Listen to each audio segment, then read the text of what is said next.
Here's how I make a mask with a nose wire, filter pocket, and binding that allows you to change out the ties for a different type if you'd like.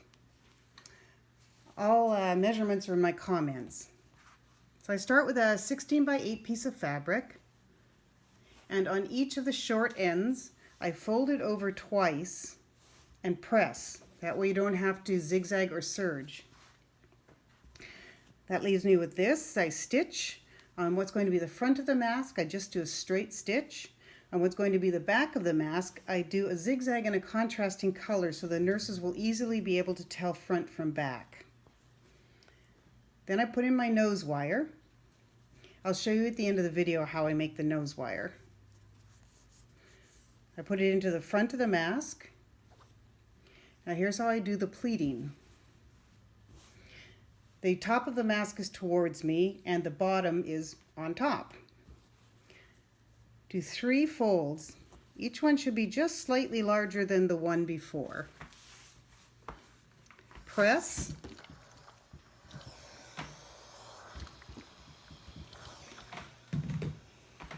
Flip it open.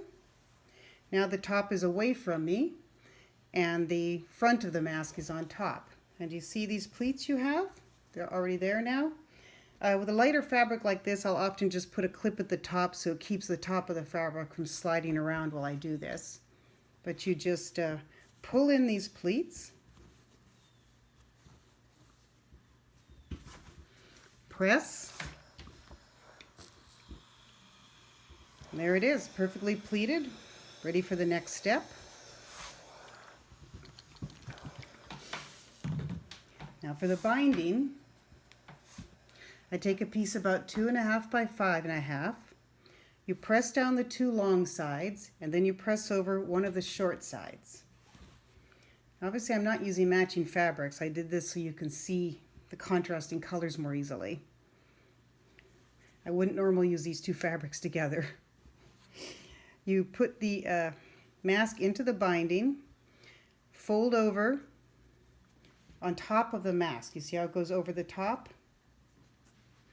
And I'm going to fold it to match so it's nice and tidy and either clip or pin. Then you can do the same thing with the other side. If this side's a bit too long, I just clip off the extra. This one I don't press. I found it's just easier to use my fingers and do it. And what you end up with is this, clipped on both ends, of course. Now I'm just going to stitch along here, right along the edge. I'll show you. Here's one that's been stitched, so you can see the stitch line. You can see I'm not a fabulous seamstress. You don't have to be able to do this. So both ends are sewn. Now I have my binding that allows me to put in ties.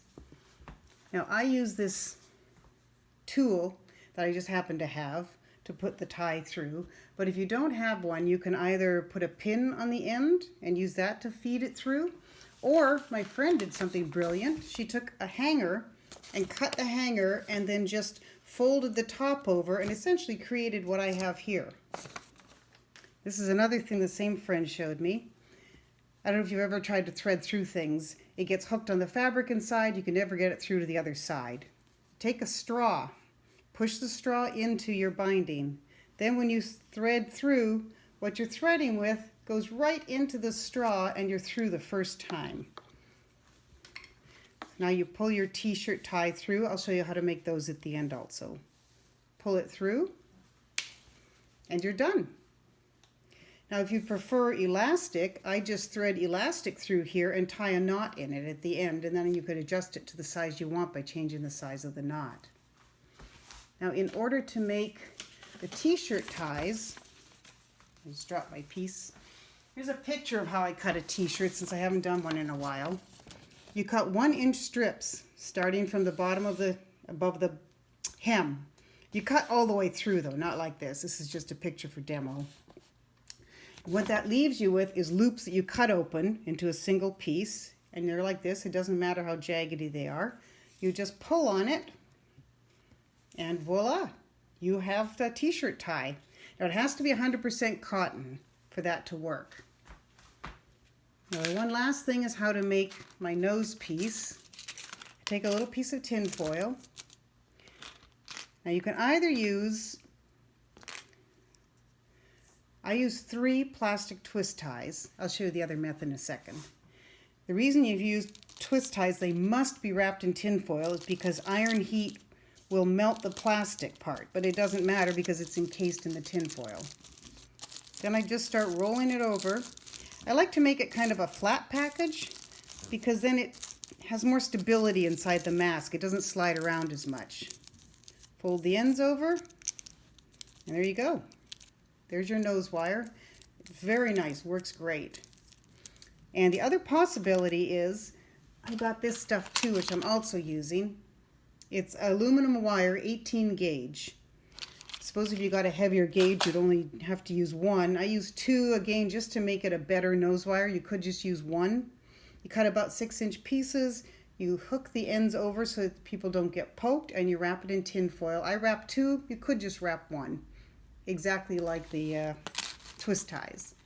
That's it. If you have any questions, feel free to contact me. I hope that helped.